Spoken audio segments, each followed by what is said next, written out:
Alô, amigos e amigas, esse é o programa Agenda Econômica, que hoje vai examinar o tema o custo da educação. Nós temos grandes cérebros, grandes cabeças na história do pensamento da educação brasileira. Grandes experiências, inclusive. Darcy Ribeiro, Anísio Teixeira, Paulo Freire, e continuam outros por aí nessa caminhada. Porém, parece que esse é, apesar da educação ser sempre uma prioridade em todos os discursos políticos, um problema que a cada dia se torna mais complexo e de difícil solução. Mesmo apesar da ampliação das destinações orçamentárias à rubrica da educação, nós temos ainda problemas não resolvidos. E como hoje encontramos boa parte desse setor da educação pública em greve, vale perguntar: qual é o custo da educação? Quais são os obstáculos orçamentários, de financiamento, para que a educação finalmente no Brasil deslanche? Esse olhar econômico, que tem também, claro, uma marca de economia política, é o que está em exame aqui hoje. E o nosso convidado para isso é o senador Cristóvão Buarque, do PDT do Distrito Federal. Temos também a participação do jornalista Davi Emerick. Senador, muito obrigado por ter aceito o nosso convite. Eu que agradeço a oportunidade de falar sobre esse assunto. No mais recente relatório da Unesco, tem um alerta muito grave de que essa crise financeira, a financeira mundial, começou nos Estados Unidos, agora está na Europa, com desdobramentos que atingem a todos, poderá significar um grave retrocesso nas experiências bem-sucedidas em educação em algumas partes do mundo. Ou seja, mesmo que sejam ainda muito insuficientes os avanços, eles poderão sofrer graves retrocessos. Como é que o senhor analisa essa questão? A crise financeira e seu impacto, seu preço cobrado na educação? Eu acho essa uma excelente pergunta, que permite falar o seguinte: se nós olhamos a economia com os olhos das últimas décadas, crescimento do produto interno bruto graças à produção industrial, vai faltar dinheiro, de fato, que é uma crise financeira. Mas a gente podia olhar ao contrário. Nós poderíamos olhar que nessa crise de produção, a saída poderia estar em investir em educação. Aliás, o Canadá fez isso alguns anos atrás e o programa do Obama é um pouco isso. Você aumentar o número de professores, você contratar mais cientistas. O Roosevelt fez isso com a guerra. Contrata gente para mandar para morrer na guerra, contrata gente para fabricar tanto de guerra. A gente podia contratar gente para dinamizar a cultura na ciência e tecnologia, na educação, nas atividades culturais em geral. O problema é que isso aqui exige uma nova postura. É a postura, inclusive, de que talvez o produto interno bruto cresça, porque isso não gera produto interno bruto físico, gera um produto maravilhoso da cultura, da imaginação, das artes.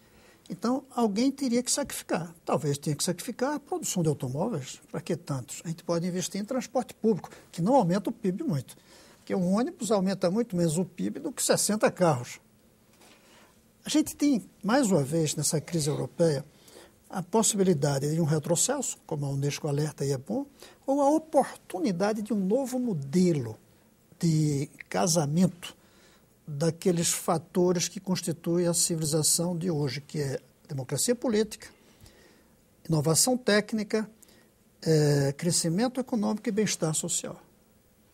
Essas quatro coisas que trabalhavam muito bem, a democracia melhorava o avanço técnico melhorava o crescimento melhorava o bem-estar melhorava a democracia, entrou em pane, porque surgiram três fatos novos. A mega concentração de renda, que nunca foi nessa dimensão, os limites ao crescimento e o fato de que as finanças hoje não são mais parte da economia mais. Elas se distanciaram, elas têm uma dinâmica própria. Vamos ter que mudar para fazer um recasamento desses 7 fatores, não mais 4. E aí só tem um jeito, vai ter que dominar o sistema financeiro, vai ter que ajustar o crescimento aos limites de crescimento, vai ter que quebrar essa super, mega concentração de renda e eu acho que vai ter que tocar no PIB. Não no tamanho, mas na qualidade do PIB. A qualidade. O produto interno bruto tem um tamanho e tem uma qualidade. A do Brasil, por exemplo, ficou grande, mas com uma qualidade ruim, que a gente pode discutir depois. A educação podia ser a saída e não o que vai pagar o pato. Senador, dizem que o Brasil perdeu o bonde da primeira e da segunda Revolução Industrial. Também teria perdido o bonde da Revolução da Era da Informática na década de 70. E dizem também que a gente estaria passando por um momento da Revolução do Conhecimento. Você acha que a gente está perdendo esse bonde? A gente corre o risco de perder o quarto bonde da história? Está perdendo o bonde, mas está perdendo mesmo. Porque o bonde do futuro é a escola. Eu até diria que o avião, o foguete do futuro. O Brasil, esses últimos resultados que saíram do IDEB, Índice de Desenvolvimento da Educação de Base, mostrando que a nota da escola pública brasileira, onde está a maioria, é 3,7. Imagine qualquer um que está nos ouvindo se o filho chegasse em casa com a nota 3,7. Você ia se preocupar. Ia levar o menino para trabalhos extras, professor particular, alguns até levariam para o psicólogo. Mas a esperada era 5, né? 4,9. A esperada é 5. A média nacional, a média para 2021 é 6, mas no mesmo ano a meta da China é mandar um homem à Lua. Veja como a gente está ficando para trás. E a Índia mandar uma nave para Marte. Para Marte. Então veja como a gente está atrasado. Mas então, esse indicador mostra que nós estamos perdendo o bonde. Porque é o ensino fundamental que permite um bom ensino médio, que permite uma boa universidade, que permite ciência e tecnologia. Nós estamos querendo trabalhar em cima sem trabalhar em base. Estamos falindo. O Brasil foi reprovado. Essa semana, a nota que foi dada do IDEB é uma nota que reprova o Brasil no vestibular do futuro. Agora, a diretora-geral da Unesco, doutora Irina Bokova, ela lançou há pouco tempo um relatório muito duro, alertando para o fato que é o seguinte: se nos países desenvolvidos a crise persistir, nos países pobres, que já tem um abismo em relação aos países ricos, esse abismo poderá avançar. Só que o impacto imediato é o que ela chama de uma nova onda de geração perdida, as crianças sem possibilidade de saírem da miséria, pelo menos pela via da educação. Como é que o senhor encara isso? Primeiro, o diagnóstico é perfeito. Agora vamos dizer a proposta. E eu já conversei com ela mais de uma vez, sobre uma ideia antiga que eu defendo de um plano mundial de investimentos na educação. As pessoas se lembram um pouco de uma coisa chamada Plano Marshall, que era um secretário de Estado americano que fez um plano para recuperar a Europa depois da guerra, e que deu certo. Investiram em indústria e recuperou. O mundo ficou global. E o problema não é mais recuperar a indústria está inteirinha. Assim, essa é uma coisa interessante. As ruínas da modernidade não são cinza, como eram as ruínas da guerra, aquelas coisas destruídas. É uma ruína dourada. A Grécia está quebrada e tem milhares de apartamentos novos fechados. A Espanha também. O que a gente precisa é dinamizar isso. Eu ia dizer tocar fogo, mas tocar fogo pode ser uma metáfora ruim. Tinha que dizer, isso aqui vai ser usado. Vamos discutir como. Hoje, o que poderia ajudar a recuperar tudo isso era um plano Marshall global no social. Aí diz, mas o que é que ganham os países ricos com isso? Vão poder exportar mais computadores. Os americanos, os europeus colocariam dinheiro, isso dinamizaria a economia deles vendendo equipamentos e beneficiaria os países pobres se, além do equipamento, a gente pagar bem aos professores. Então, seria um fundo mundial, que eu sugiro que seja a Unesco que coordene, para investir em salário, em construção, equipamento escolar. E também em programas do tipo Bolsa Escola, para que as crianças, em vez de trabalhar, estudem. Mais uma vez, nós vamos ter um desastre ou temos uma grande oportunidade de mudar as coisas. Senador, comentando alguns números, o Índice de Desenvolvimento da Educação divulgado pela Unesco, abrangendo 128 países, colheu o Brasil em posição constrangedora, ou seja, o Brasil está na 88ª posição, atrás de Honduras, 87ª, Equador, 81ª, Bolívia, 79ª, e muito atrás de parceiros do Mercosul, como Uruguai, 39ª, e Argentina, 38ª. Dos especialistas vem a recomendação: o maior investimento é indispensável para melhorar a aprendizagem. É mais ou menos nessa linha que o senhor coloca. Como que o senhor analisa a posição do Brasil dentro desse contexto dos países citados? Uma vergonha. O Brasil é uma vergonha mundial em relação à educação. Não só esse indicador, o 88º lugar de acordo com a Unesco, mas estamos em antepenúltimo lugar de acordo com a Organização do Comércio e Desenvolvimento. que tem na Europa, que analisa a qualidade da educação, e que estamos em antepenúltimo, comparado com 56 países, não tantos quanto a Unesco. O nosso IDEB mostrou que nossa nota é 3,7. Se a gente inclui as particulares, que custam uma fortuna no Brasil, ainda assim nossa nota não chega a 5, é 4,7. A nota das particulares, essas que todo mundo está aí pagando, é 6. 6 passa, mas sofrivelmente. Nós temos essa vergonha. E isso é que é a causa da maioria dos nossos problemas. Essa semana também foi divulgado que o Brasil é o terceiro de baixo para cima em concentração de renda na América Latina. Por quê? Porque a educação não foi bem distribuída. Onde a educação for bem distribuída, existe uma boa distribuição de renda. Menos desigual é a Venezuela. Menos desigual é a Venezuela. Menos desigual. Existe uma boa distribuição de renda. E é interessante que alguns anos atrás era das piores. De longe, a Venezuela era tida como o apartheid social. O Brasil detém 50% dos PhDs e doutores, 50% de todos os equipamentos de informática, tirando o México, Estados Unidos e Canadá, o Brasil responde pela metade por cento do conhecimento. Mas dá para fazer essas comparações? Dá se você fizer uma análise. É que temos a metade, mas temos mais da metade quase da população. Então, se você for analisar o número de cientistas per capita, muitos países estão na nossa frente. Além disso, é possível que um número determinado, porque nenhum deles tem muitos cientistas determinados, seja possível, selecionando mesmo nas poucas escolas boas. Mas se você quiser, primeiro, ampliar o número, tem que ampliar a base. E segundo, a qualidade.